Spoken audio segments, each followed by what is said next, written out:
Hello and welcome to Positively United today, Thursday, the 5th of February 2026.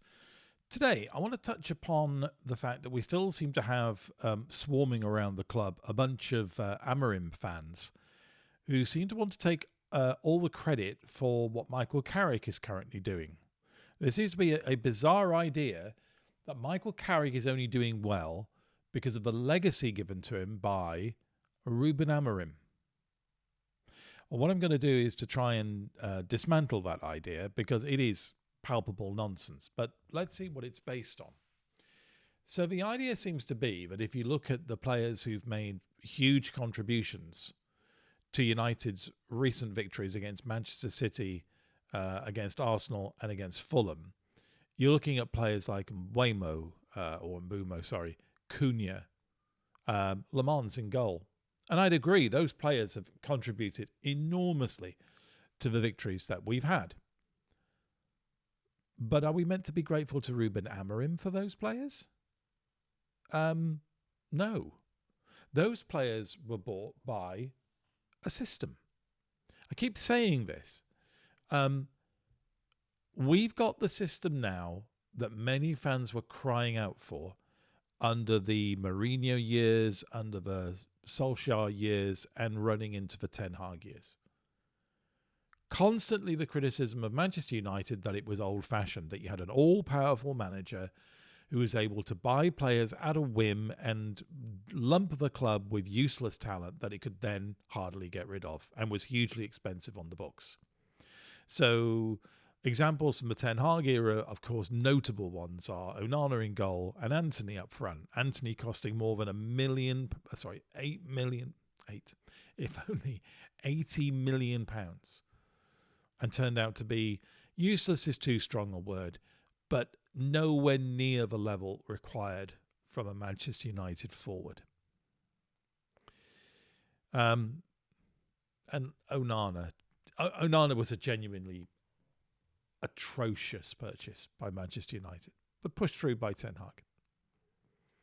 So what we did instead was we clamoured as fans for a modern football structure where player purchases were no longer the purview of just a single individual, the manager or the head coach, but were the result of careful planning and group decisions made by the football management structure.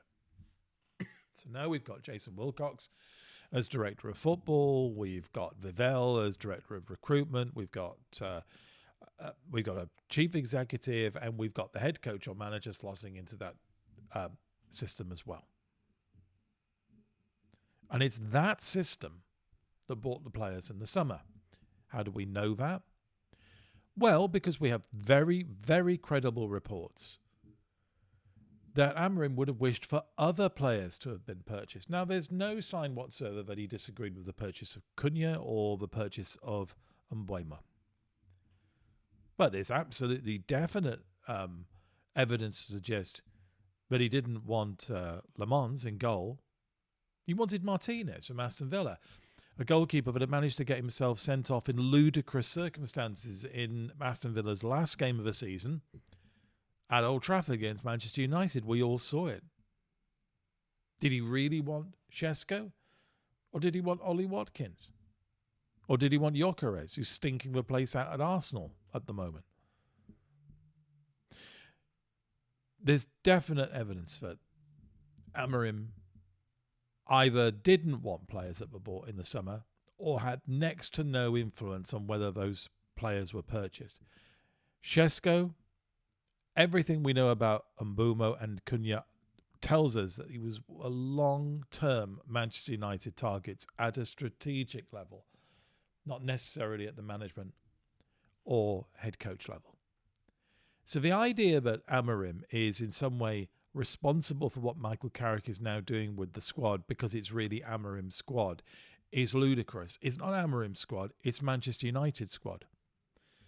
And I'm not going to give Carrick any kudos here. Carrick is managing with a squad given to him. And in the future, if he retains the role, it won't be his squad. It'll be a squad that's been developed based on a long-term plan and a long-term strategy by a structure. not an individual. I've got to confess I wasn't very happy with that decision when it happened. I wanted an all-powerful manager making all the decisions. But I must admit I've come around to the modern way of thinking and the modern structure at United. This is good. This is how it should be. I'm grateful now that it's in place, because there's absolutely no doubt that our squad is immeasurably better than it was 2 years ago, and that's not down to a manager or a head coach, it's down to the system. And it's why I give credit to people like Jason Wilcox, because I actually think they're doing a good job. Unpopular, I appreciate, but that's what I feel. But if you want more evidence, if any more is needed, that Michael Carrick owes nothing to Ruben Amorim, you can see it in Amorim's Mainoo madness. The fact that we now know from Fabrizio Romano, who broke the story on his podcast 2 days ago, or the day before, that Kobbie Mainoo would have left Manchester United in this January transfer window, possibly on a permanent transfer, if Ruben Amorim had still been around.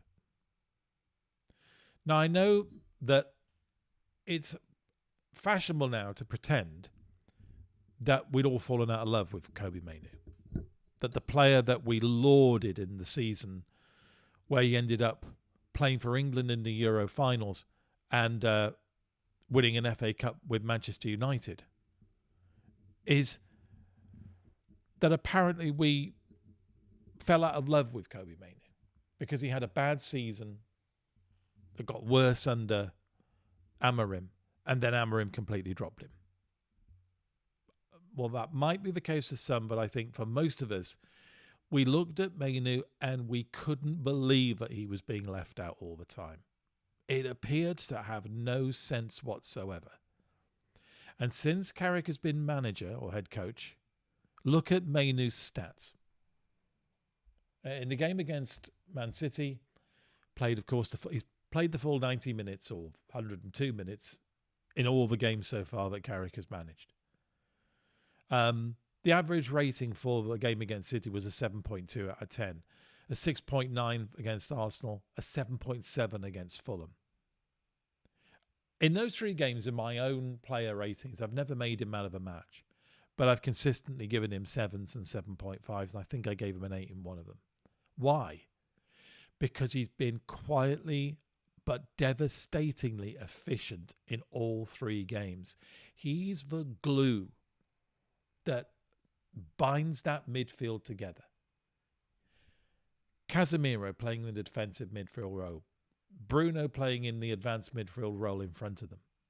Mainoo acts as that linkage in the middle. Look how many times in those games the ball has gone into Mainoo, and almost by magic he creates a few extra seconds for himself and then makes the perfect, simple but perfect pass to keep the movement going.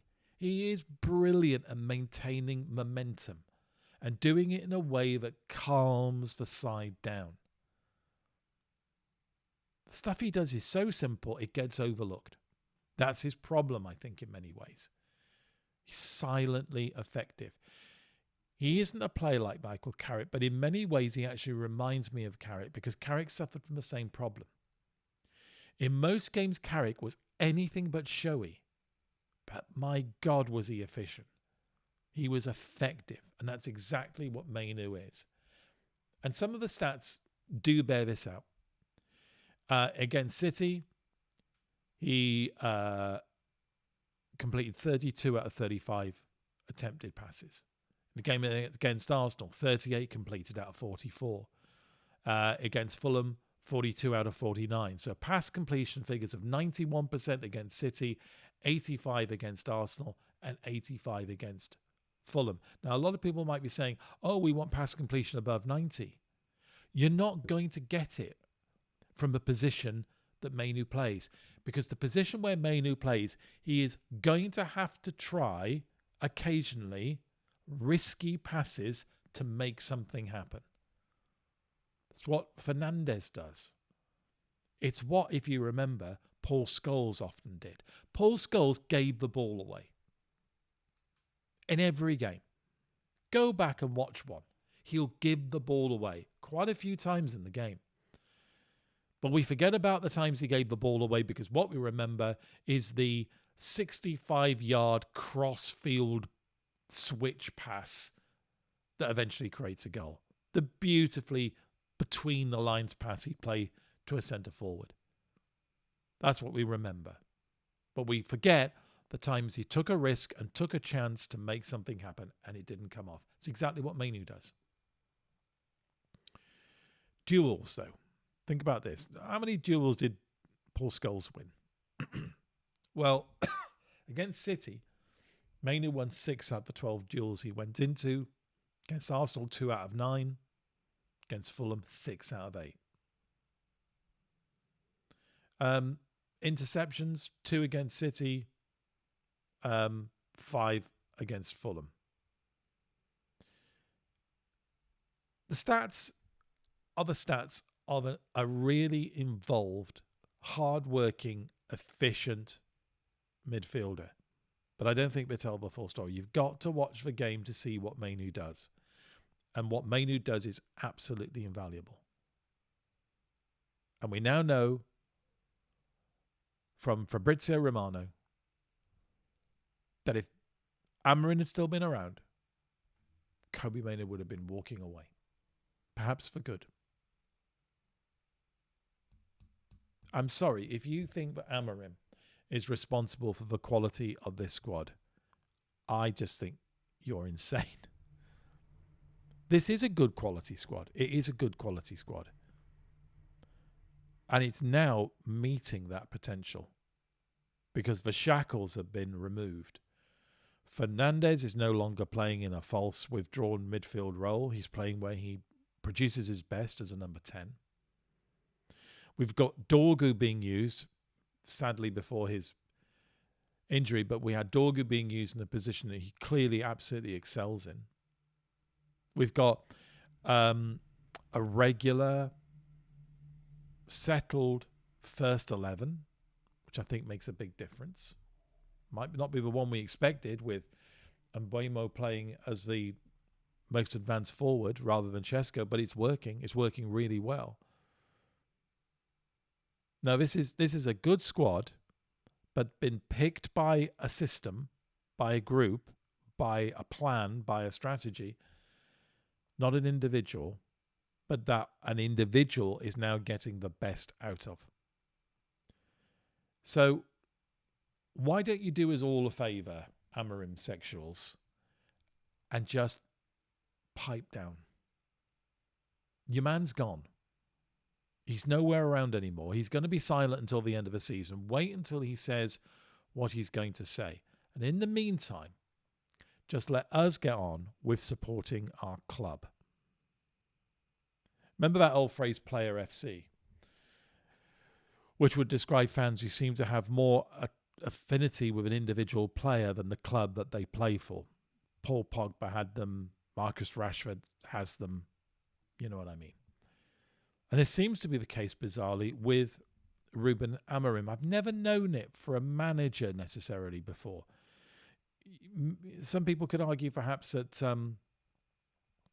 Mourinho had it, but he didn't. At the end, I can't think of hardly anybody who wanted Mourinho to stay. But with Amorim, there seems to be a quite bizarre fixation on him as an individual, which doesn't bear any relation to what he achieved. Let it go. Let it go. And I need to let it go myself too. I hope this is the last time I do a video on Amorim for quite some time. But I just thought it had to be put to bed. No. Carrick owes Amorim, I don't think, anything. Carrick's his own man. He's making his own way. As I said, he shouldn't be given the job at the moment. He should be given the job at the end of the season if he's passed the 3 tests of qualification for Europe, playing the United way, and if he's appointed, that he'll have substantially that same coaching team around him as he does now. But he doesn't owe anything to Amorim to get that job. He'll get it on his own merits. So that's what I wanted to say in this video. If you like the video, please hit the like button. If you like what I do on this channel, generally, please subscribe. If you've got friends who you think might like the attitude and approach I take on this channel, let them know about the channel too and try and get them to subscribe as well. Follow me on X if you want to contribute in any way. I've got a Ko-fi link in the coffee link, in the description. Yeah, that's about it for now. Hope to see you tomorrow, where I'll be giving my team prediction for the game against Tottenham on Saturday. But until we see each other again, remain always positively united.